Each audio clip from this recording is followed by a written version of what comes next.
Hello, welcome to True Crime Talk. This is Kathleen, and this is the second part of my videos on Terrence Woods Jr., who went missing October of 2018 from a reality TV show set. I found some more articles. I'm trying to get the latest information and try to get all the facts, but it is so hard with this case because there's so many conflicting reports about how this all went down, how he ended up running away or leaving the set, how he ended up not being on the set, how it all just played out.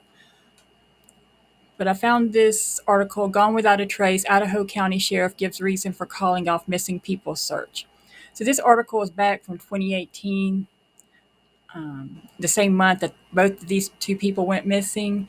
And it talks about why their searches were called off. Because I believe Terrence Woods' official search lasted about 7 days. And I think the search for this other person who went missing, Connie Johnson, lasted just a little over that, or maybe till the 16th of October. So this article talks about why the searches weren't, ongoing, why they seemed to end so soon. It says Grangeville, Idaho. In remote Idaho County, the cases of two people disappearing in two separate incidents in early October remain unsolved mysteries. After weeks of looking for answers and coming up basically empty-handed, the Idaho County Sheriff has made the decision to call off the search. He explains to CBS 2 News the numbers he takes into account when making this always tough decision. When searching for someone lost deep inside Idaho's backcountry, Sheriff Douglas Giddings of Idaho County explains you start where they were last seen and work your way out from that spot in radius. Each day, the search expands further out from that starting spot until the person is found or the resources to continue searching are exhausted. It's a strategy that Sheriff Giddings knows all too well. In his 10 years as sheriff, he tells CBS 2 that at least half dozen people have gone missing, never to be found. So during his 10 years as a sheriff, at least half a dozen people went missing and were never found. I don't know if that's including these two or these two were in addition. The majority of the time they come from out of country and are not familiar with the area. It is tough country, said Sheriff Giddings. There's thousands of acres of forest and they are in the middle of it. Idaho County is the biggest in the state at just over 8,500 square miles, all of it rural, rough terrain, dense forests, steep mountains, and raging rivers. Searching for a missing person here demands an army, helicopters, the Forest Service, local, and national dog teams. All of these resources cost the county more than $2,000 per hour. Each missing person search can cost upwards of $50,000. Most of it is paid by the taxpayer, and in a county of just 16,000 people, that's a hefty bill to foot. So basically, what he's talking about is the expense it costs to search for people who go missing in the wilderness like this, which is sad that money has to play a part, but it does, unfortunately, because all the search teams, all the people who go searching, and sometimes people risk their lives to search for people in wilderness areas. It all costs money. Even if free, people volunteer their services, all the equipment and the time and the gas, it costs money. These are just some of the numbers the Idaho County Sheriff said he must take into consideration in deciding when to call off a search, plus the statistics of how likely it is they will be found with every passing day. As the days go on and the weather changes, the probability, I guess, never goes to zero, but it gets really close. So I have to make a call, and one thing I use is the probability of us finding anyone alive. Every time a search is called off, it's undoubtedly difficult to swallow for the loved ones of that still missing person. It's kind of hard to put one foot in front of the other right now, said Chris Atkins, a friend of Connie Johnson, one of the two recently missing people in Idaho County. What she meant to all of us is what is helping carry us forward.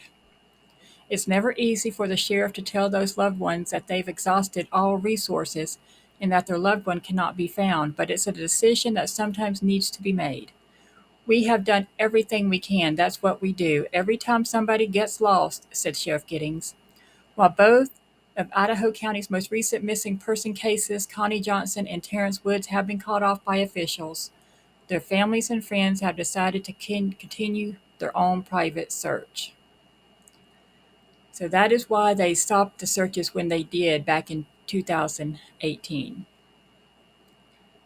But I guess it's true, after so much time, you figure with the elements and lack of food, the chance of them being found alive, if they are there in the woods and weren't, didn't somehow voluntarily leave the area or were, kidnapped from the area, the chances of them being alive in the woods, just living out there, off the land, is very, very small. So, but I guess we can compare it to today, like with the search for that little submersible or vessel, or that little submarine that's missing, that was going down to look at the Titanic. I guess it's compared to that. I mean, they're going to try their best, but I don't really think, and I could be wrong, but I don't really feel like the United States Coast Guard and others really feel like they're going to find them alive. But of course, they're going to try. They are going to try because, the United States Coast Guard and the other countries' navies or whatever, they always try. They always want to preserve human life if they can. But I don't really hold out a lot of hope that they will find that little submarine that's missing, because just the vastness of the ocean, and they haven't found it on top of the water yet, which makes me think it's below the water, and that's going to make it very hard to find if it's still all in one piece. If something happened and it was crushed or imploded or something like that, or exploded, it's, they may never find the little pieces to it. So I guess finding people in the wilderness is like finding a little submarine vessel in the vast Atlantic Ocean. It's like finding a needle in a haystack. So back to Terrence Woods Jr.'s disappearance. This is an article from Grunge, and this article was written in 2020, September 23rd, 2020. I think it has a lot of the same information we've already read, but I'm going to see if I can get some more facts about what happened the day he went missing. It says on October 5th, 2018, Terrence Woods Jr., a 27-year-old TV production assistant from Maryland, went missing while shooting a reality show for the Discovery Channel in Idaho. According to eyewitness accounts reported by Vice, after a night's filming, Terrence just dropped his radio and ran into the forest, where he quickly disappeared into the trees. Okay, I'm going to stop right there.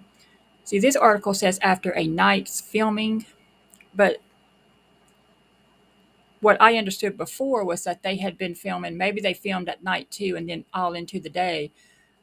But my understanding was it was getting toward night when they quit filming, that they had been filming all that day, but maybe they filmed all that night too, and then during the day, and now they was getting ready to leave. That's how I understood it, that they was getting ready to leave when he, according to their witness accounts, that he took off running. Terrence just dropped his radio and ran into the forest, where he quickly disappeared into the trees. Several search and rescue efforts found no signs of him, and as of this writing, Woods, described by friends and coworkers as responsible, reliable, and dedicated, is still missing. Speculation into his disappearance has been debated online by his friends, family, and industry freelancers ever since. Many of them have pressured Raw TV, the UK production company working on the shoot when he disappeared, to account for its treatment of Woods before he supposedly shot off into the forest with reckless abandon. According to the entertainment news website Deadline, Woods' parents suspect Raw TV of not telling the whole story about their son's mysterious disappearance.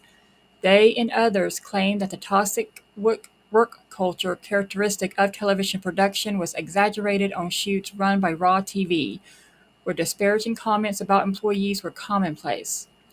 One former Raw TV freelancer who preferred to remain anonymous told Vice that the atmosphere on the company's shoots was different in the sense that it felt entrenched within the culture. So apparently, Raw TV might be known in the industry, at least by some people, felt like it they didn't have a good work environment on sets. And I would definitely say this, like no matter what, if Terrence Woods took off on his own or he was running because he was scared, no matter what happened that day, I think we can be assured that there was conflict among Terrence and some of his coworkers or supervisors, that there was something going on the set or with his coworkers, or at least one coworker or one supervisor that Terrence was having issues with. One producer who had worked on the shoot with Woods gave the missing young man's parents a glimpse into this toxic work environment when they flew out to Idaho to search for their son. So the parents did go out and search for their son in Idaho, so they have seen the area, according to this report. His father, Terrence Woods Sr., told Vice that the first thing producer Simon Gee told him was how his son had not measured up to his high expectations. Gee said he once asked Woods to get him some fruit, and Woods, failing to read the producer's mind, asked him to specify what kind of fruit.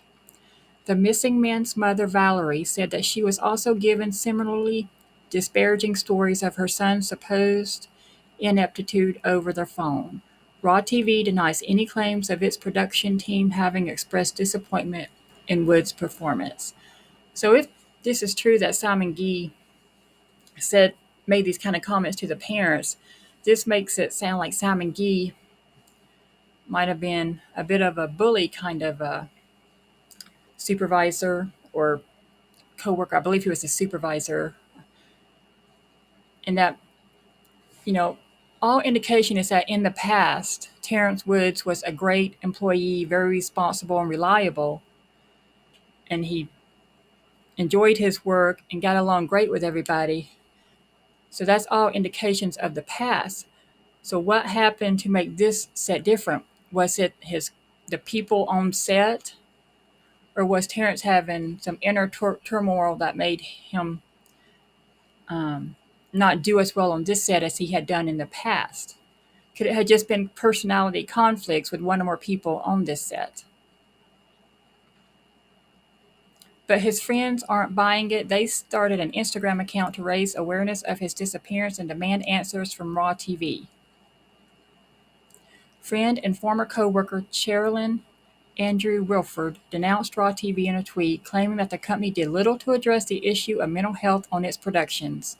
Another tweet featuring a video to raise awareness posted in August 2020 by Wood's friend Rochelle Newman was retweeted over 2,600 times within a month of publication as more and more joined the call for answers to yet another haunting unsolved disappearance that remains a mystery to this day. Yeah, there's definitely a lot of missing information. I, from what I've researched, I do not feel that the Raw TV production crew or team or the supervisors, I don't believe that they told the whole truth about what was going on before he disappeared. I'm not saying that they had anything to do like hurting him physically, but I don't believe at this point that they told the whole truth, because there's been conflicting stories, and we'll get into that more a little later. This is an article from October 7th, 2022 of last year. And it says, father of Terrence Woods Jr. still waiting for answers 4 years after son's disappearance. So let's see what his father is saying more recently. It says, Terrence Woods Sr. has left his son's room at his Maryland home largely untouched for over 4 years. He can't bring himself to change it since his son, Terrence Woods Jr., went missing on October 5th, 2018. With no new information about his whereabouts and many unanswered questions, every day is a struggle that presents more sleepless nights, he told ABC News. It's almost like a cancer. It's killing from inside out, but you have to deal with it, he said. My son's bedroom was the same way it was the day I took him to the airport. Me and my son have the same name, so I can't escape it at all. Woods Jr., 27 at the time, went missing while filming in Idaho County, Idaho for the Discovery show Gold Rush with production company Raw TV, according to other crew members. His father said he was told that witnesses saw him run suddenly down the side of a cliff into a wooded area inside Nez Perce National Forest in Oregon, Idaho, after saying he needed to use the bathroom. Years later, no trace of him has been found. After Woods Jr. went missing, a search and rescue operation by the Idaho County Sheriff's Office took place. Following his disappearance, authorities utilized helicopters, K-9s, and ground teams in its search, but were unable to locate Woods Jr., the sheriff's office said. No leads were obtained from the previous 7 days of searching, and no signs of Mr. Woods have been located in the search area or the expanded search area, the sheriff's office said in a statement in October 2018. According to Woods Sr., the circumstances surrounding his son's disappearance do not seem clear cut. According to crew members, Woods Jr. had an anxiety attack earlier that morning and was acting strange in the moments leading up to him allegedly running off, Woods Sr. told ABC News.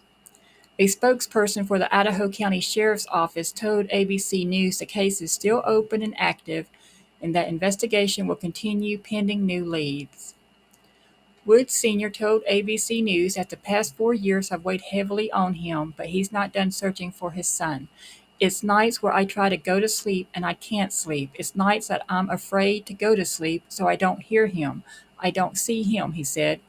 With death, you have two things, closure and healing. I have nothing. As he continues to do his best to cope with his son's absence, reminded by his photos and artwork around the house he grew up in, Woods Sr. said he hopes he'll one day have answers that clear up the mystery behind the disappearance.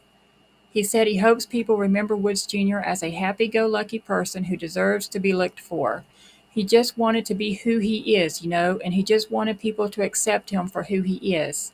And I say who he is because he is still here, he said.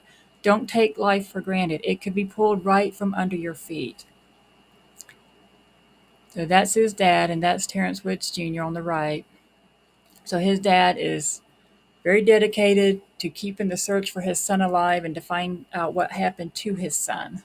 So I hope one day he gets answers and that they find his son. Of course, the best scenario would be his son is found alive, just like he purposely just took off, and hitched a ride with somebody and went and started a life either, just in this country or another country. Remember, he's a world traveler. Maybe he ended up in another country, but it doesn't seem likely. It seems more likely that he's probably somewhere in the Idaho forest, but we can always keep hope alive until we know for sure. Okay, this is a website called True Case Files, and it says Terrence Woods Jr. vanished at the age of 26. Some reports say 27, but on October 5th, 2018. At the time of his disappearance, Terrence was working as a production assistant for the British docuseries Gold Rush Whitewater. Okay, so I guess it's Gold Rush Whitewater because some places I've seen Whitewater, some places Gold Rush. I don't watch the show, so I guess that is both. It's Gold Rush Whitewater. The series was being filmed around Penman Mine in Oro Grande, Idaho. Terrence originally planned to be working with the crew until mid-November 2018, but just a few hours before his disappearance, he texted his parents and said he decided to leave the production early. He told his parents he planned to be back in his hometown in Maryland by October 10th. Just hours after Terrence sent those texts, he disappeared. Okay, I'm going to stop right here.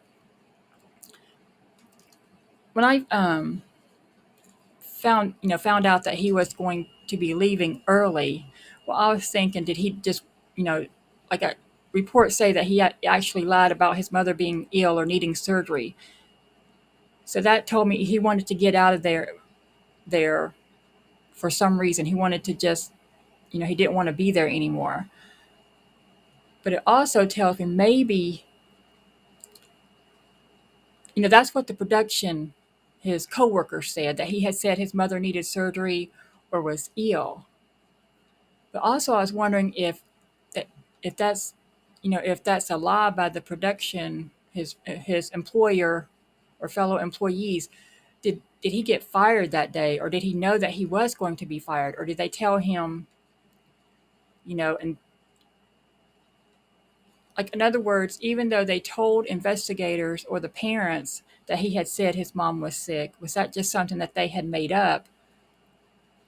How do we know that he really told them that? You see what I'm saying? Like, how do we know anything that they say that he said on the set was true? We know that he told his parents he was going to be home by October 10th, but how do we know what led up to all of that? Did he know he was going to be fired, and so he didn't want to tell his parents that, so he just said, hey, I'm going to be home on October 10th?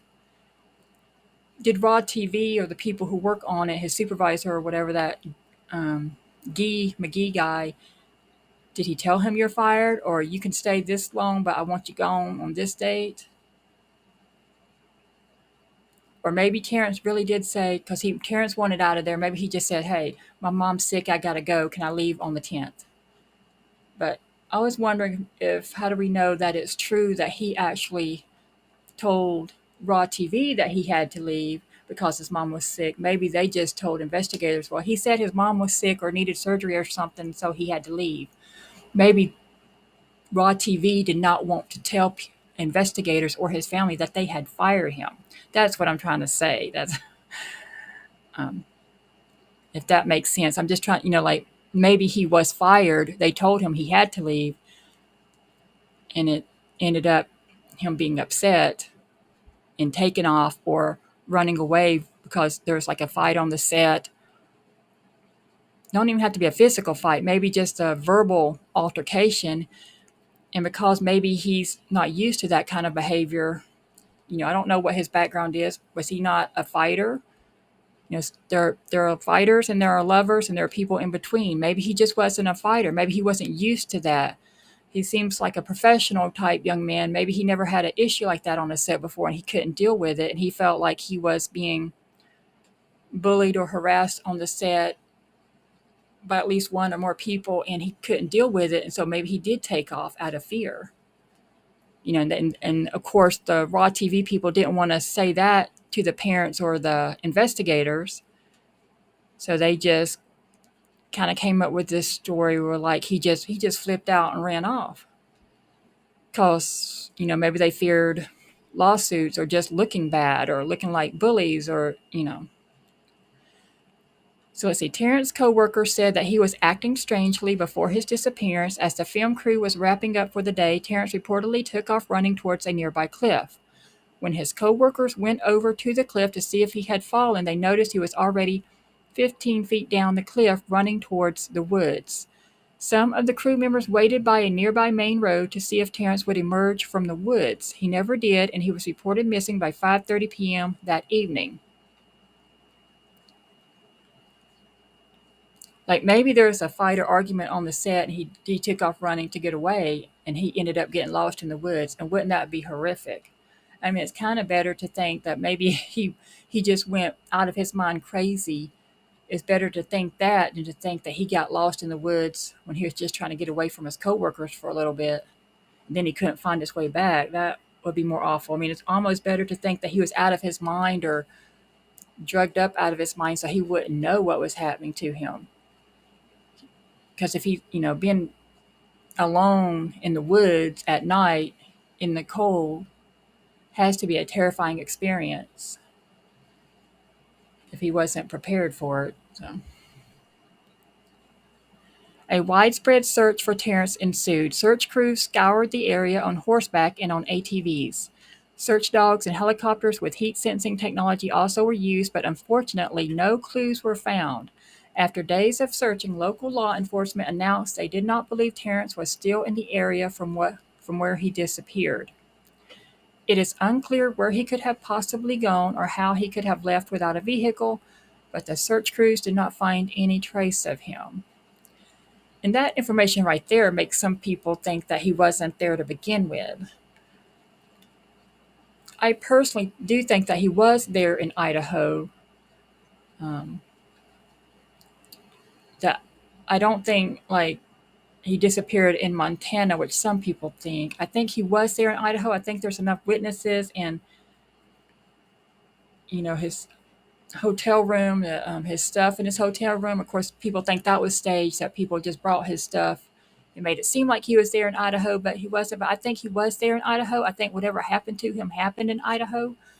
But I just don't know what led up to him supposedly running away from the set where he worked.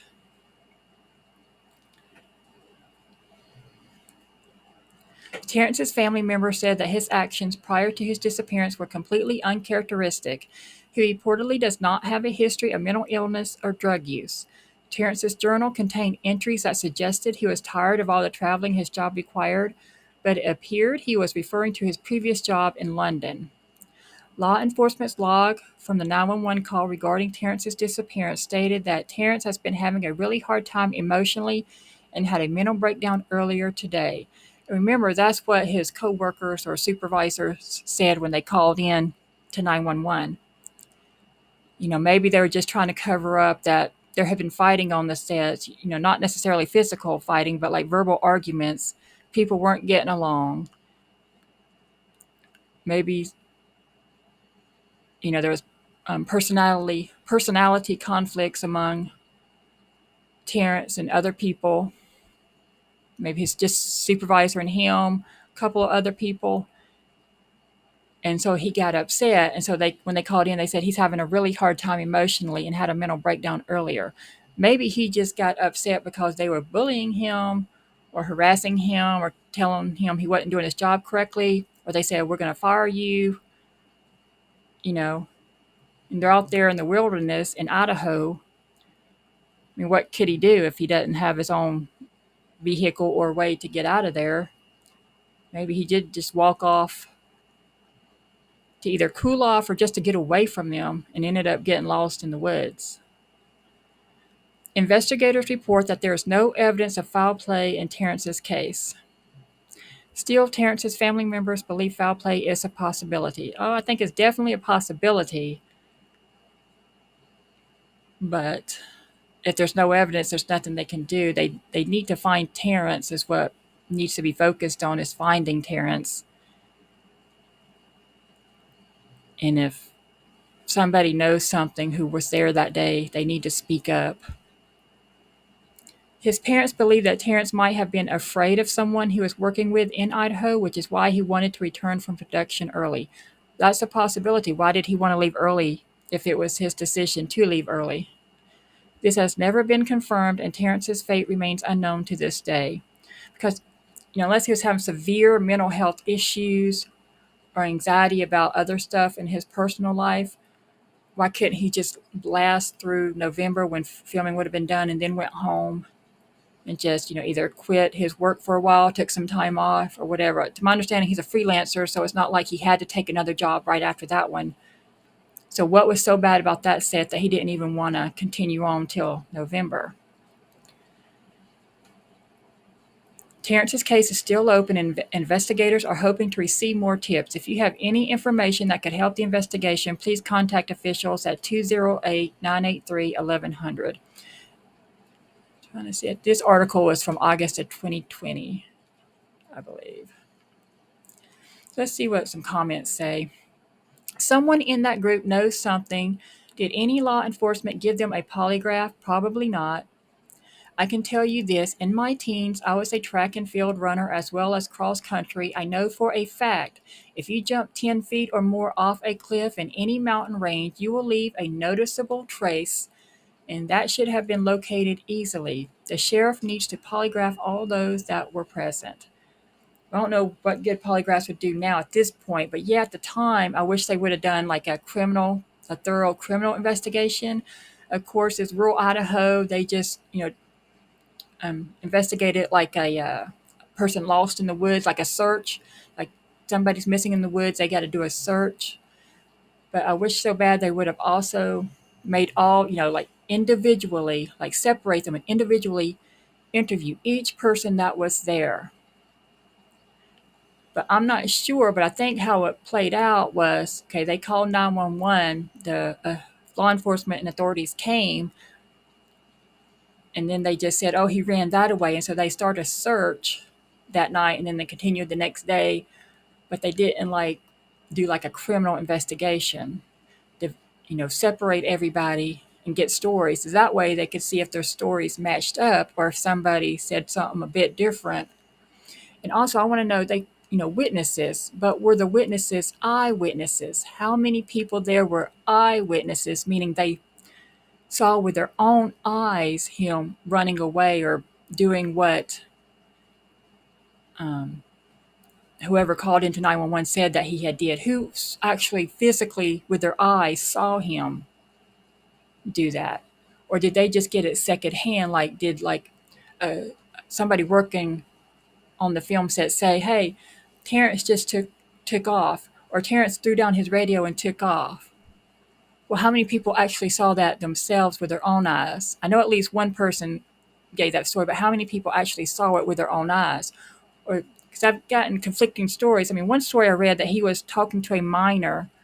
Remember the shows about mining? It's called Gold Rush. So there was a miner working on the show, and that he was talking to a miner and said that he had to go use the restroom. And then the miner told somebody else that he had ran off. But then I heard a story where I think McGee, and I don't think he's a miner, he's like the supervisor on the set or whatever, he said that he saw him throw down his radio and run off. So just conflicting reports, but that could just be bad, news reporting. It may not be that the witnesses gave conflicting reports. It could just be, the news media got it all messed up when they reported it. See, another comment here says, hard to imagine this was foul play. Wondering why his cell phone was not used to better zero in on him. Well, I'll answer that question. As to my understanding, the cell phone service doesn't work out there. Or if it does, it's very spotty that his cell phone, like they couldn't track his cell phone, that even though I believe they reported that his cell phone was on him, that they couldn't use it to track him and he couldn't use it to call anybody because the cell phone service was non-existent in that location. That's my understanding. If that's 100% correct, I don't know because I only can go by what I've read in news reports. Can't imagine this guy having any enemies given how even-mannered his friends claim he was before the disappearance. Since it's been 2 years since he went into the forest, it's going to be tough to search for him now. Most likely, if his body is still there, it will turn up by some hunter stumbling across it by accident. Well, that's what I'm sure his family and authorities hope, is that someday hunters or hikers, people out there in the wilderness, will find him. But if he did run into the woods, who knows how far he got? And did he just keep running until he couldn't run no more? And he would have had to eventually trip over or fall on something if he didn't at the time he first ran. But like this comment up here says, that there would have been evidence of him, of his, like tracks on the ground if he had did what they said he did. So it's all very confusing. Does anyone know if Mr. Woods was allergic to bee stings? Maybe he disturbed a bee nest, saw them swarming up from the ground, and took off down the cliff to get away from them. Because they will chase you. If he was stung by several of them while fleeing, he could have collapsed in the woods from anaphylactic shock and died within a few minutes. The rest of the team may not have even noticed them or thought nothing of a sting that happened during all of the excitement. If he did, in the wilderness, anything could happen. Did he get bit by a bee or other mosquito, and he took off running because of that, and they didn't know that he had got stung by a bee? Possible. I don't know. How did the police know that it was him who texted his parents? Couldn't someone else have done that pretending to be him? Absolutely. If someone else has your cell phone and it's not locked, they can get into it. Of course, anyone could text from your phone if they have your phone. So this article is from 2020. So let's see. Okay, this is a website called Deadline. It says TV producer Terrence Woods vanished while filming on the Gold Rush franchise for Discovery. 2 years later, his parents are desperate for an answer. So this was written in August of 2020 also. Let's see. It's a story that sounds like it belongs in This American Life. A young TV producer mysteriously vanishes while filming on the Gold Rush franchise for Discovery in the abandoned mines of Idaho County, Idaho. Nearly 2 years later, there remains not a shred of evidence about Terrence Wood's whereabouts. Instead, in his absence, there is a grief-stricken family, a befuddled sheriff, and questions for a prolific UK production company ultimately co-owned by Discovery. Woods was 27 when he went missing on October 5, 2018. Little has been written about his disappearance other than by local U.S. news outlets, but a social media campaign to unearth more information about the Maryland-born filmmaker has gained traction in recent weeks following the Black Lives Matter movement. Wood's disappearance is being passionately discussed by TV freelancers and closed Facebook groups, while producer Raw TV has come under renewed pressure to provide answers and support for those who knew Woods in their quest for new leads. And I will say this, back when this happened, like now is several years later, I can understand, but like in 2020, just a couple years as when this happened, and in 2018 when this happened, it is odd that this didn't get more uh, media coverage. I guess it got more in the U.S. than it did in the U.K., but even you would think the U.K. would have been interested because it's Raw TV is, based in the U.K. to my understanding, and he had lived and worked in the U.K. for quite a while. So you would think a missing person case would have drawn more attention, and that he was a young, successful man who didn't seem to have any, like he wasn't like a heroin addict on the streets who people just assume went somewhere and died from a overdose or just went off the grid or something. He was just a successful young person living his life and doing his work, and he goes missing on a TV set. You would think somebody missing from a TV set would garner more attention, but it didn't. Now, some people can say it's because he's black, but even if, you know, a, I don't, like you would think that anybody who went missing from a TV set, that would be like a big news, especially for, all those true crime shows like, 48 Hours, Dateline, and the news media. I mean, you would just think it would get more attention. I would, because it's interesting to me that he goes missing and there's mystery involved because you don't know why he went missing and they haven't found him yet.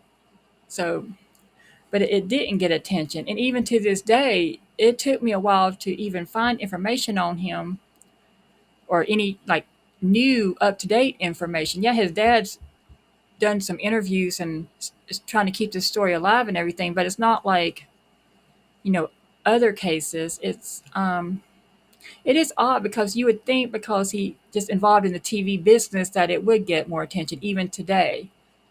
And there are people, like content creators, YouTubers, true crime people who are into this story, but the main media here in the US and in the UK don't seem to be, not at all.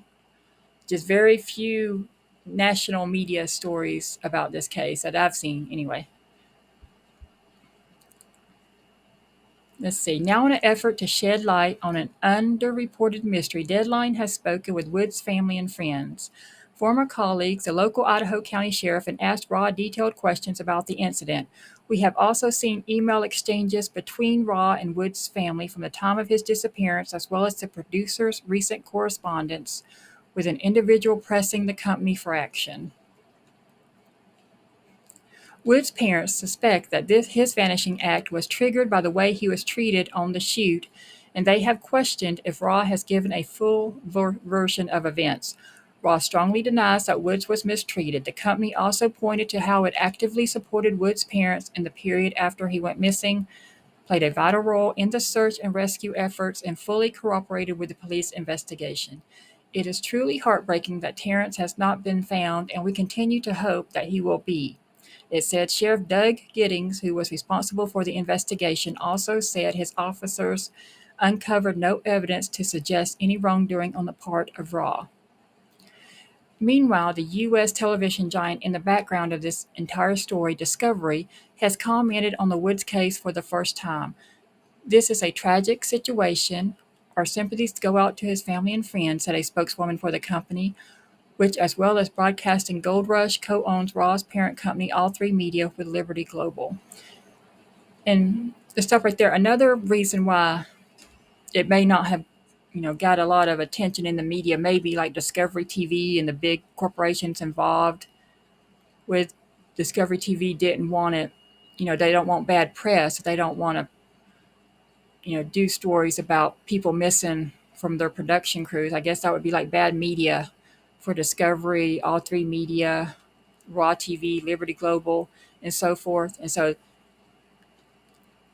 there's all the media companies just they don't want to be involved with bad press like that. So they don't want to. I don't know. Woods cut his teeth in the TV industry in the UK, where he lived for 5 years. See, he lived there for 5 years, but this story, to my understanding from what I've read, this story wasn't a huge story in the UK.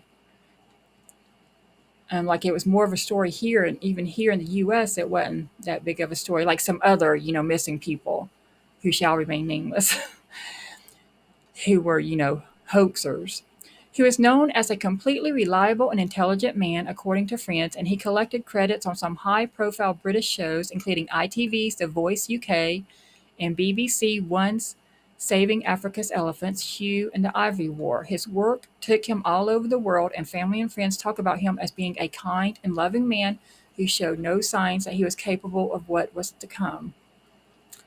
I met Terrence at an event which was part of the TV diversity scheme we were both on. He was always bubbly, passionate about his work, and was on his way to a long, successful career in TV, recalled Rochelle Newman, a producer based in the UK. Woods briefly worked as a researcher at Raw in London before he moved back into his father's home in Maryland in 2018. His spell in the UK office landed him a contract working as a production assistant on a spin-off of perhaps Raw's most prized asset, its Discovery series Gold Rush. He would be filming in Penman Mine, an abandoned gold mine in the rugged countryside of Idaho County, for Gold Rush, Dave Turin's Lost Mine, a new offshoot of the lucrative gold digging franchise. The show premiered in 2019 on the Discovery Channel, and a second season followed earlier this year. But what should have been another notch in his growing resume quickly took an unusual turn. On the morning of Woods' disappearance, he texted his father to let him know he was cutting short his time on the shoot by a number of weeks. The reasons for this are unclear. He did not explain why to his father, according to the text seen by Deadline, but told Raw in an email that he wanted to see his mother, Valerie Woods, back in Maryland because she had health issues. This was despite Valerie informing her son before he went missing that she did not require surgery as originally feared. But maybe he was worried about her still, even though she didn't have to have surgery. In the early evening that same day, the shoot was progressing as planned in the uncertain terrain of Oro Grande when Woods shocked his colleagues by doing something completely unexpected. Without warning, the producer ditched his radio in the dirt and ran down the side of a steep cliff before disappearing into a forest, multiple witnesses told the Idaho County Sheriff's Office. He has not been seen since. Police mounted a comprehensive 7-day search of the area, said Giddings, while Raw provided assistance. Teams traversed the area on foot with dogs, while helicopter crews scoured the site from the sky. The search turned up next to nothing, with the only real clue being that Woods reached the road at the base of the cliff before his scent went cold. He did not stop by any of the nearby houses to call for help, the sheriff said. It's rough country and there are mine shafts up there. Let me read this sentence again. It's rough country and there are mine shafts up there. All kinds of things could have happened, but we searched for him, he added. Giddings said the two key witnesses were a local woman who was providing transport for the shoot and Simon Gee. So Simon Gee is where I get a lot of information from. Apparently, according to press or media reports that I've seen, Simon Gee is the one who says what happened that day. An associate producer who was an important figure in the Gold Rush Dave Turin's Lost Mine shoot for Raw. Both described how Woods ran at some speed down the cliff. So apparently it's this local woman and Simon Gee, who apparently were eyewitnesses, apparently, if I understand correctly, saw with their own eyes him doing what they said he did. Both described how Woods ran at some speed down the cliff, according to Giddings, with other members of the team chasing after him. Gee provided assistance with the efforts to locate Woods, having been trained in search and rescue. Why were they chasing after him? I mean, sure, if you think somebody's having a mental health issue, you'd go and try to help them, but, if he wants to get away from y'all, wouldn't you just let him go and maybe he'd come back? Maybe them chasing him actually made it worse. I don't know what was going on in Terrence's mind at that time.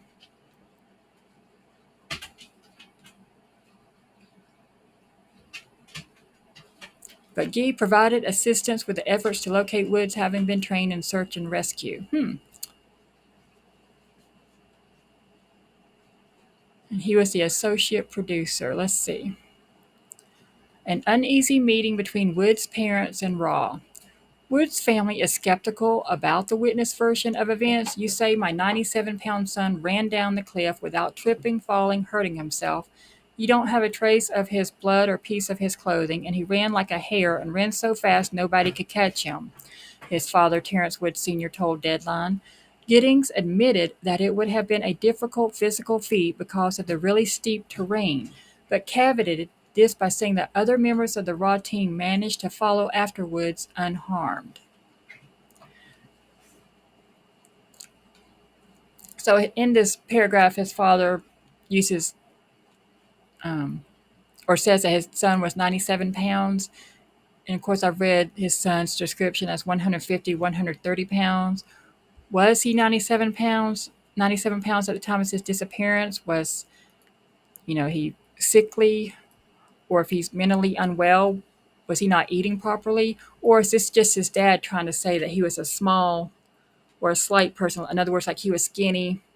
He wasn't big and husky like a 200 or 250-pound man. So maybe his dad just like exaggerating. I'm not sure. Or if his dad knew that he was actually like around 100 pounds at the time.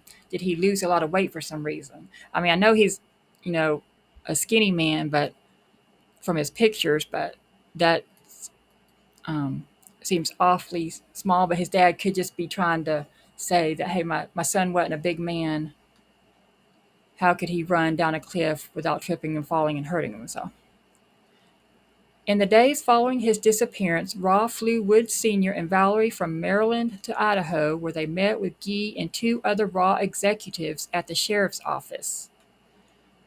According to Woods Sr. and Giddings, it was not an easy discussion. Woods Sr. vividly recalled a particular exchange in which Gee said Woods had been a disappointment to him and didn't live up to my expectations.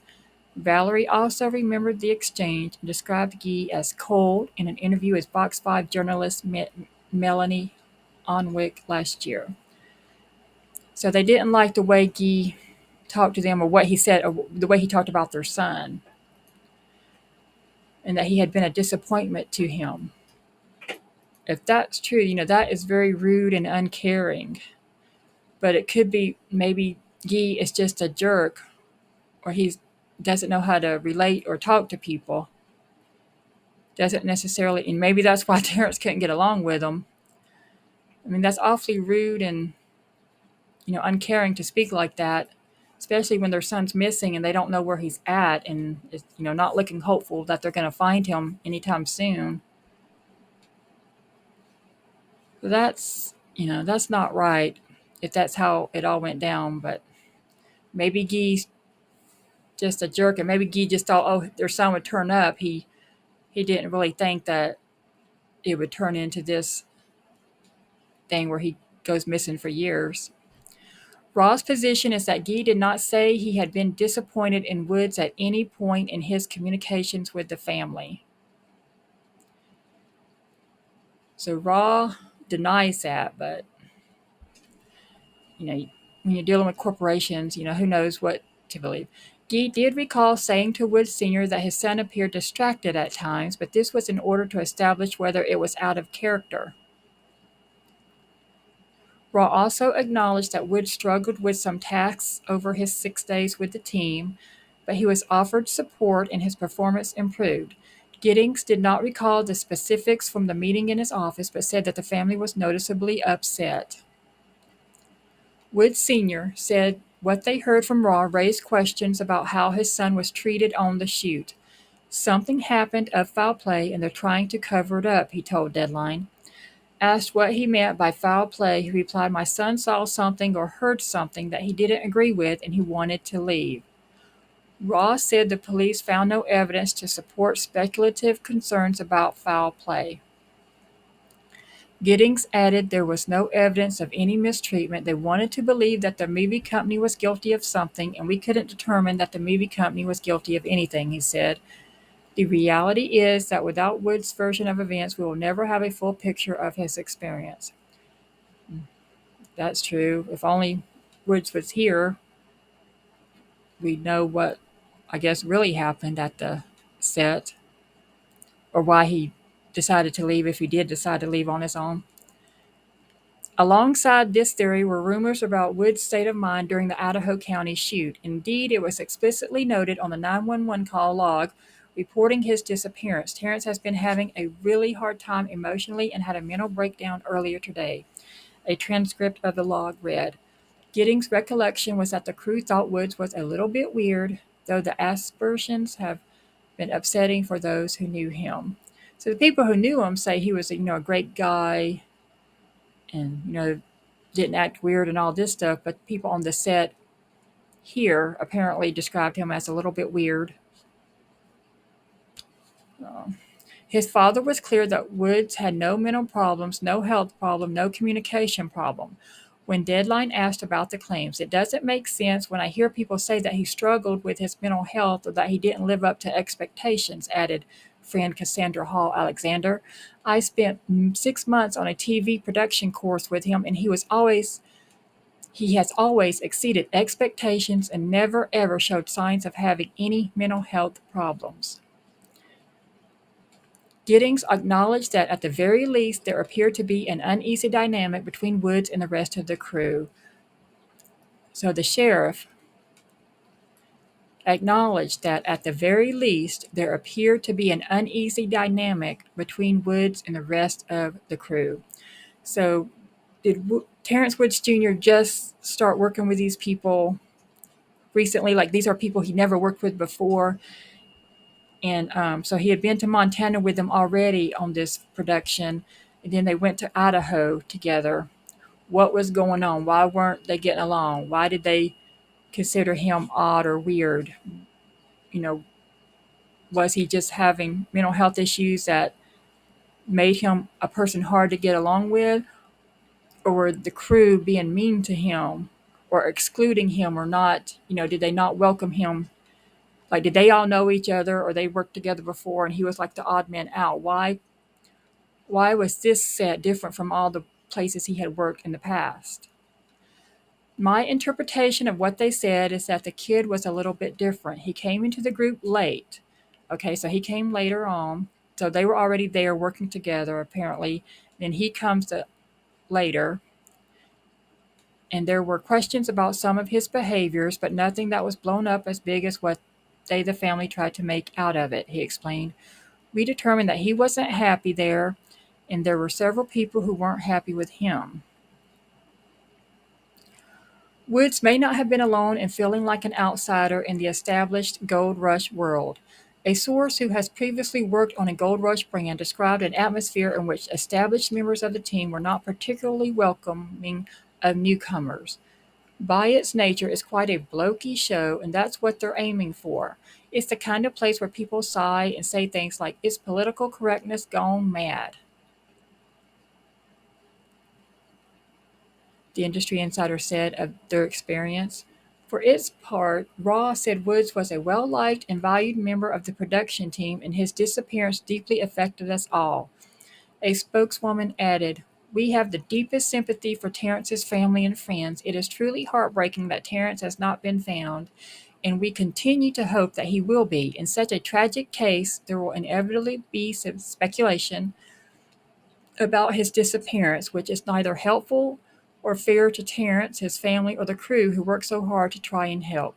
The thorough police investigation has found no evidence to support any of the speculative claims, and this remains a tragedy.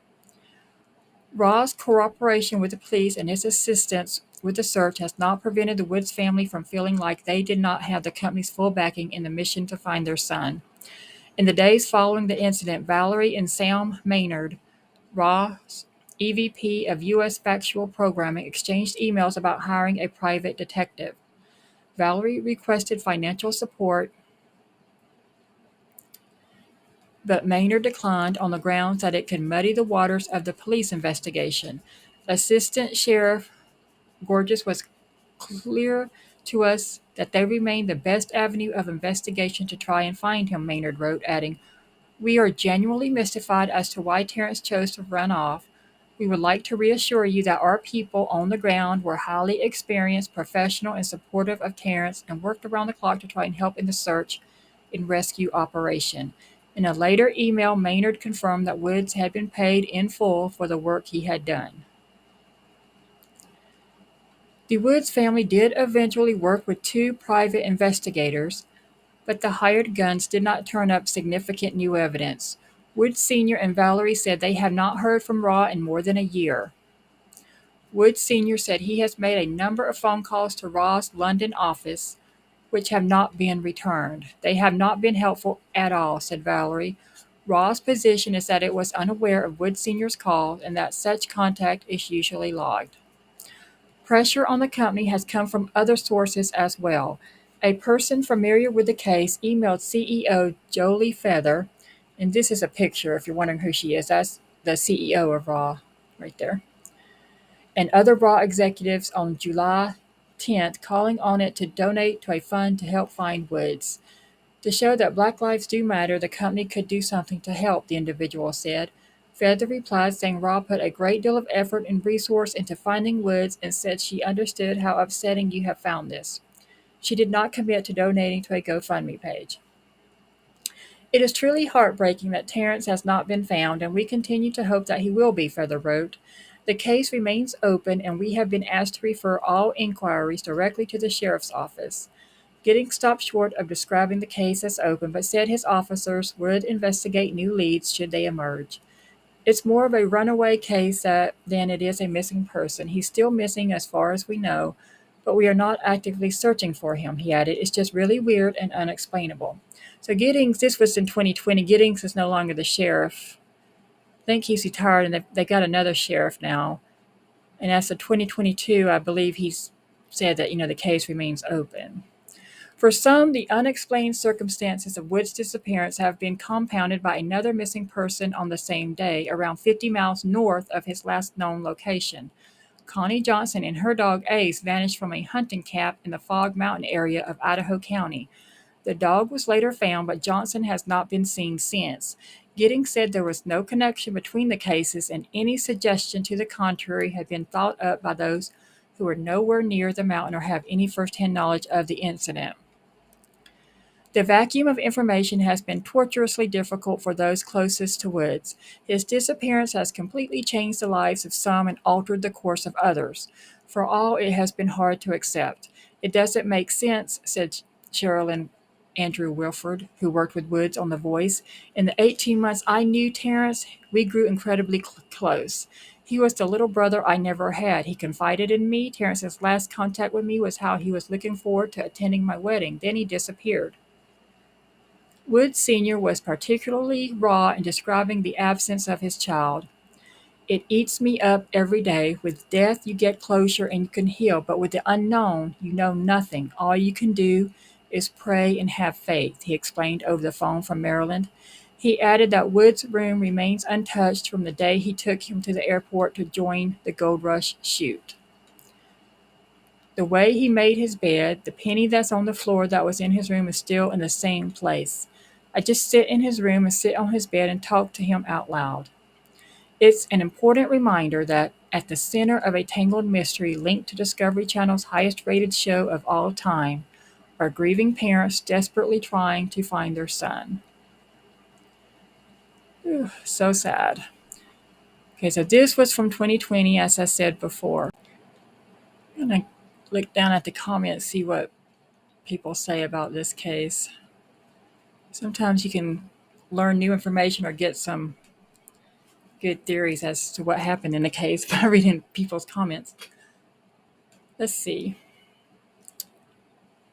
So in 2020, somebody wrote, being a reality TV producer, I know how stressful and chaotic and oftentimes unprofessional those sets can be. My impression is that he was a new PA, a production assistant to the show, and the executive producers and higher level producers weren't happy with him and were constantly badgering him throughout the incredibly isolated shoot. That day, those producers were probably berating him and yelling at him through the walkie. Yelling in the walkie towards subordinates is quite common on shoots, and it sounds like he had it with the abuse, threw his walkie down in the dirt and ran off because he was done being mistreated, and unfortunately trying to get away from the situation got lost in the expanse of the woods. Whoa. Obviously there's something going on the set, and obviously I don't believe the film crew, the higher up producers, executive producers, whatever they're called, were 100% honest. And they all talked well of him, or said that, oh, he had a few issues, but we got him, helped him, whatever. I think it was maybe more of a stressful set than that what they portrayed. They just want, I mean, a lot of workplaces, sometimes people don't get along, or people just don't click, or you get hot and bothered, meaning like, people lose their tempers, people can be mean or abrupt, or if you've ever worked, you know what I'm talking about. um, I could just imagine being out there in the wilderness and isolated, and you don't have like ready access to all the comforts of home, or like even like like restaurants, fast food restaurants. You're kind of out there in the middle of nowhere filming for a TV show, and it's hard work, and you get hot even though it's October. You get hot working, and then you get hot from maybe losing your tempers flare, people get aggravated, and your boss is um, yelling at you or whatever. You take it personally. I could see that, but it's just it'd be so tragic if he's just trying to get away from his coworkers and ended up getting lost in the woods and couldn't get his way out. It's just so sad that if he was struggling on the set, like they said he had a panic attack, or he had to be detained or something. I read, if those reports are accurate, that they've said that, then why didn't they get him help, or why didn't they just have like a meeting on the set? Okay, let's all calm down and let's start afresh. If somebody's struggling that much, you can't just keep going on and doing the same behaviors. You got to stop and say, okay, wait a minute, let's stop, see what's going on. I understand this, TV production's different. They got deadlines and they got things they got to do, and they're not like in a corporate environment. They're not like in offices where they can have meetings all day long. I've worked in offices where all, it seems like all the executives do is meetings, meetings, meetings. It takes forever for anything to get solved or done, because it's mostly just meetings and talking about stuff rather than actually doing stuff. But if they're in this kind of environment and things aren't going well, they need to just stop, take a breather, and have a group meeting. They needed like somebody there, like to, like, I don't know how producers are, but like they need like somebody on sets to say, to lead, to say, okay, we need to have a meeting. Things aren't going well. People are getting out of control, or people are losing their tempers. And I'm talking about the producers who are yelling. Apparently, if they were yelling at him or badgering him, like some people think, then It's just a shame that they didn't have some kind of protocol or something on sets where they could, talk it over and work things out. But I guess, being, to my understanding, most people on the set were freelancers, and so it's either you cut it or you don't. Did they actually do a full search of the woods since the witness who said he or she saw him by the road? Did the search people include search dogs? Yes, they did have search dogs. Wildlife wardens, police, search volunteers. Did anyone check his bank account and credit card accounts for activity? I would hope so. I hope so. If the police didn't, I'd hope his family did. As far as I know, I would assume that they did do that. I sure hope they did that. But I don't know how full of an investigation they did because, like I said before, I think it's more of a search investigation rather than a criminal investigation. Any movements on his passport? Has anyone checked any of the fancy mental health facilities or checked with facilities to see if they have one with amnesia? One said fact to consider is that part of the country, especially where he might have run into survivalists, is that they do not like people of color and would not hesitate to do him harm. Might be a good idea to bring in cadaver dogs. I don't think cadaver dogs. Well, I'm not an expert on that, but I don't think at this point they would be helpful if he did die in the woods several years ago. I don't know if if he's just bones. I don't know if cadaver dogs could still pick up the scent of death, but I'm not an expert. I don't know about that. So, when it comes to things like this, I'm not normally one to put much stock in the words of a grieving family desperate for answers. But unless the holes in this story are a product of details omitted by the author, the accounts of the sheriff's department and the production company simply don't add up.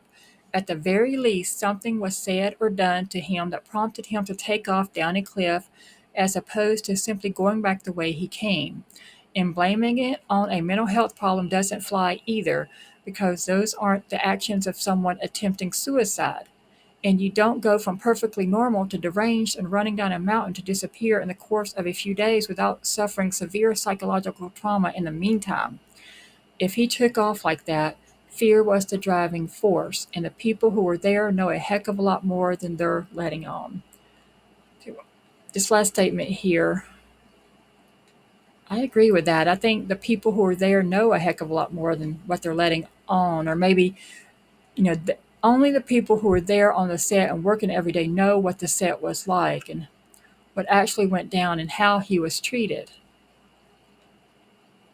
Um, Maybe someday somebody will speak up. To my knowledge, nobody has.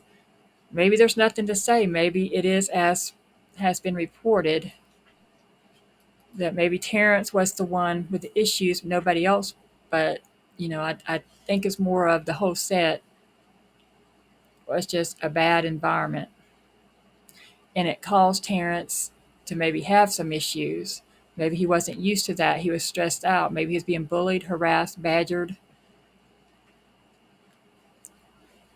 and it just ended up with him disappearing. He decided to leave and he exited stage left. He's a free man, and if that's what he wanted to do, good on him for having the courage to do so. I like men who make daring moves. Well, I think that's a silly comment. I don't think he just went away on his own, unfortunately. I wish it's all just like a staged or planned event and that he's out there living somewhere.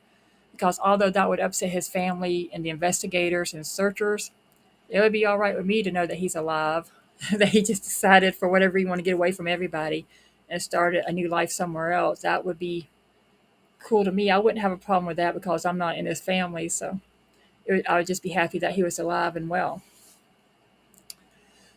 So you know for a fact that he didn't. Okay, I'm not reading that. People write a lot of weird comments. Look into the research of David Paul leads. These type of disappearances unfortunately happen more than is reported. I truly hope this young man wasn't the victim of foul play and his family gets answers. I feel horrible for his family and friends, for which there seem to be many. Unfortunate that both Discovery and Raw do not consider paying for resources to find out what happened to this young man. I feel for his family. Obviously, the production company does not. I believe the production company did put money into resources at the time of his disappearance for a while there. But why they haven't done more, especially at the time this article was written in 2020, you'd think at least for a year or two after they would. I mean, I know it's more likely that he's deceased, but even if he's deceased, wouldn't they want to help the family find his body? But I know corporations don't work like that. That's not what corporations are about. I get it, but it's a shame that if they have the resources, money, that they wouldn't do more to help recover his body if he is out there. The fact that his own father pointed out that he only weighed 97 pounds is huge indication that he was suffering from a major health concern. In my honest opinion, as a nurse and former volunteer firefighter paramedic, whether that health concern was mental, physical, or both, I do not know, but his weight alone is a huge red flag that one was negatively impacting the other in a very unhealthy manner. He certainly isn't the first person to suffer from sudden onset of symptoms of mental illness and literally run off, never to be seen or heard from again. It is tragic, and I am heartbroken for his parents, but the idea that all of those witnesses are covering up a crime is very difficult to believe. It's nearly impossible to keep a secret between two people. It is far less likely that nearly half a dozen or more people are willing to risk their freedom to cover up a crime that they witness being committed by someone they aren't even related to or intimately involved with. It's just not very likely. In this particular case, I think the most logical conclusion is the accurate conclusion, and that is that the man suffered a break from reality, aka a mental breakdown, and took off running away and either suffered an injury or succumbed to the elements and died. Okay, so on the 97 pounds, I talked about that earlier. I don't know if his dad was meant that literally, like he was just 97 pounds at the time, or he was just saying that his son was just, wasn't a big man. Maybe he didn't literally mean he was 97 pounds, but I don't know. Somebody says, you're putting too much stock in the accuracy of his father's statement. Perhaps a much more likely explanation is that his father is terrible at guesstimating another person's weight, even his own son's. Does your father know your weight? I know mine certainly doesn't. I find it ridiculous and suspicious that the company he was working with would not try everything possible to locate the young man, and the story they're providing is weird. I pray for his family and what they're going through. The weight raised alarm bells for me as a physician, too. Yeah, if he was 97 pounds, that would be an indication maybe he wasn't healthy. Because for a man of his age to weigh only 97 pounds, that is odd, I would think. Definitely, how does a young man of his age only weigh 97 pounds? That is crazy, as his story is. He looks quite a bit healthier than that in the photos. I mean, hell's fire, 10-year-old kids weigh 97 pounds. There was definitely something going on with his physical health, which would only help to exacerbate any underlying mental issues. Sounds to me, as the nurse stated above, that he had some sort of sudden onset of a mental breakdown, which is not all that uncommon. It happens to people every day somewhere in the world. I have hunted in that part of Idaho on numerous occasions, and I can tell you that it is unforgiving country, speaking in a topographical sense. Very rugged terrain, and the weather can change drastically in a heartbeat. Even in the middle of summer, you can succumb to hypothermia quickly. Not to mention, in that countryside, if you're not carrying a large caliber firearm, then you become prey really fast. There are a host of critters there that will kill you quickly, and several that will eat you when they're done. Several species of rattlesnakes inhabit those mountains, and you have grizzly and black bears there, as well as one of the largest populations of mountain lions anywhere in North America. Running wide open through that terrain is also not a wise move. It's sad to say, but he is not with us anymore. No matter what killed him, the weather, wildlife, or foul play, etc., I bet money he has been consumed by a predatory animal in those woods, and his poor family may never get closure or answers. Sad story. I also agree with the nurse on the fact that you'd be hard pressed to find two people on this planet that can keep a secret of that nature, let alone 6 to 12. One of them would have already spilled the beans to the police, or whispered it as a secret to someone not involved, and it would be told. I truly feel for his family, because not knowing for sure is worse than hearing the truth. So it is possible that he was having mental health issues like they think. It almost sounds like he was on some type of drug or something. Thank you for reporting on this story. I worked alongside Terrence myself on a show, and he was always so helpful and kind, always a smile on his face, and always wanted to offer his help. It's time for some real answers. I and so many people that have ever known Terrence hope that he is safe and well. He's not, he was running out of fear. But took the time to take his radio off and run. I don't know about you, but when I'm running for my life, I don't think about that stuff. I'm sorry, I just don't buy it. The film crew, this young man's co-workers, chased behind him unharmed when he supposedly disappeared, or were they chasing him themselves? We are talking Idaho, so were they running from an animal of some sort? And if that were even a possibility in this instance, why wouldn't the crew say so? People just don't disappear, and it sounds as if this young man was fearful and running for his life to get safely away from this group of people. In my personal opinion, I think foul play has much to do with this company and their employees. There needs to be a closer probe on the issues mentioned here in this story because someone is lying. Was reported to receive a text or call just before darting off. Who texted or called? What was the content of the text or call? Okay, I don't remember reading that just before he darted off, he received a text or call. If anyone knows, if he did, comment below about it. Uh, I don't know anything about that. If he did, did something that somebody texted or called him upset him? Who did he get a text or call from, or did he somebody text him or call him say, "Hey, you're fired"?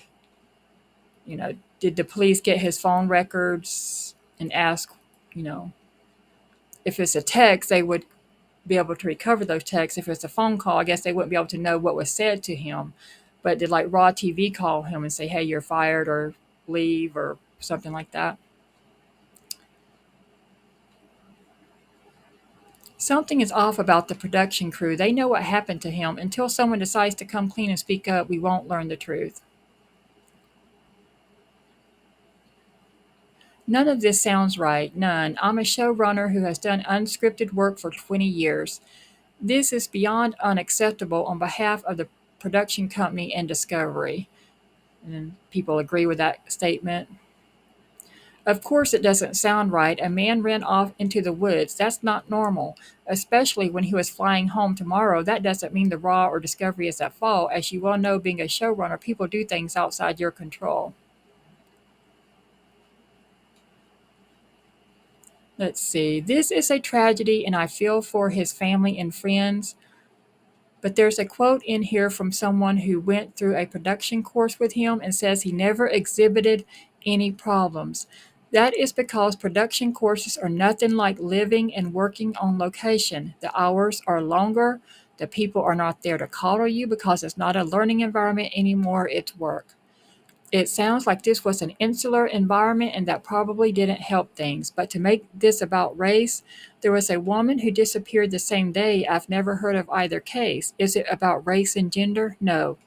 There are two sad stories of people who disappeared into rugged wilderness and how teams of people tried to find them and couldn't. Now, the family wants to pin this on the production company. Look, I'm down to blame companies for bad things they do, but it sounds like they did the best they could, other than hire a private detective, which I disagree with. They got the police involved immediately. They launched and supported search parties, and the family's complaining they haven't heard from them in a year. Am I the only one who feels like they did their part and it's not their job to hold your hand? If you're so concerned, move there and search for him yourself the way many, many other families of missing children have done. It's a tragedy, but this blaming race, he's black, so what? They didn't look? And blaming companies, they launch search parties because they're easy spark points, is really getting old. Okay, this comment says lots of tinfoil hat comments here, as well as accusations of racism without the missing person himself indicating anything of the sort in his emails and texts before he disappeared. I do feel for the family, and as someone who sadly has seen relatives go through mental illness and suicide, people with loved ones experiencing mental illness are often loath to admit the problems, and if they do, it is many times dismissed as just a phase or a bad day or two. Ask yourself what makes more sense, the events as described, where he had some sort of breakdown and ran off, or a grand conspiracy amongst the production company, the Discovery Channel, a local driver, and the local sheriff's office over a 27-year-old assistant producer. Yes, it is possible that there is a massive cover up, but it is not very probable. Okay. It's always sad when a family is unable to see or accept issues of mental health. They're desperately trying to find any answer that allows them to blame some outside force, because it's easier than feeling like someone could have stepped in to help prevent it. The idea that a TV production crew killed him is about as absurd as the suggestions of abduction or it being in conman Paulitte's wheelhouse. People with mental illnesses are generally forced or feel pressured to hide their issues until it reaches a breaking point, because you can't get hired and hold a job and live among people in society unless you act normal. And it's very easy to get lost or hurt in the woods and never be found again. Okay. So I guess, that's about it. I don't see any new kind of theories or information that we don't already know before. Let's see. So was he running from these people? If so, why? They were running behind the witness, said it was to kill him or help him.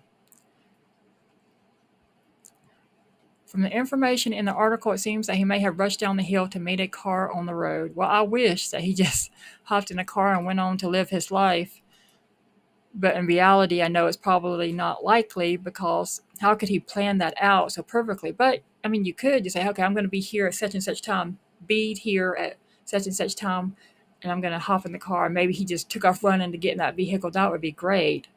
It would be hell for his family and loved ones and friends and all the people searching for him, but it would be great. He's just out there living his life somewhere, because it's better than the alternative of him being dead, in my opinion. He dropped his radio, not taking the time to stop for anything. The Idaho wilderness can be a scary place, especially for someone who's never been in that kind of place. He saw something the rest of the crew didn't, maybe. Missing 401. 900,000 people go missing every year in the U.S. That's sad if that's the true statistic. Definitely some weird blank. I've been on productions as the odd one out before, and it can be a pretty terrible 8 to 10 weeks. But this is just weird. Who just runs off and doesn't ask for a plane ticket home if they're not that unhappy or have issues outside of work that they need to deal with?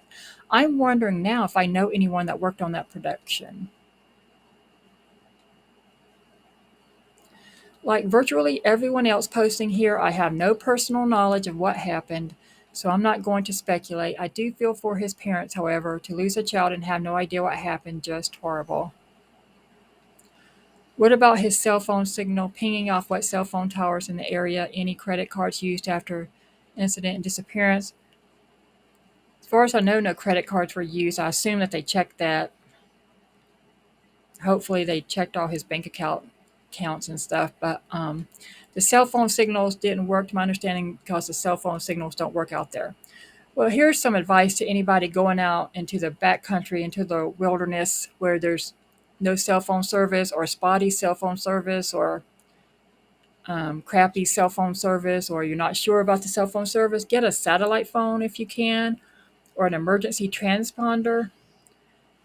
These are things that if you're lost in the woods, you can set off. If you're alive and conscious, you can set off or call from a satellite cell phone. A satellite phone, sat phone, or emergency transponder. You can let off, and people will be able to find you with the technology that's out there today. Those are things to consider. And so I wish this TV production crew would have had that for their employees. But of course, I guess that's too much money for each person to have one. And of course, if they didn't know that he was going to run off, and if he was having mental health issues, he wouldn't have wanted to use it. But if, let's say, he got frustrated and ended up accidentally getting lost in the woods when he tried to get away from his coworkers, His cell phone would have been of no use to him, to my understanding, since there's no cell service out there. But if he was in his right mind and did want to be found and wanted to be helped to be rescued once he got lost in the woods, then a satellite phone or emergency transponder would have helped. Um, so anyway, just a sad case. But the point is that Terrence Woods Jr. is missing. He has never been found, dead or alive, and that he is out there somewhere, whether deceased or living, I do not know, but these are his pictures. If he's alive out there somewhere living his life, this is what he looked like at the time he went missing in 2018. He would be 31 years of age today, I believe. Let's see, he went missing in October at the age of 26 or 27. So I guess this year he'll turn 32. And I think, I know October will be 5 years since he went missing.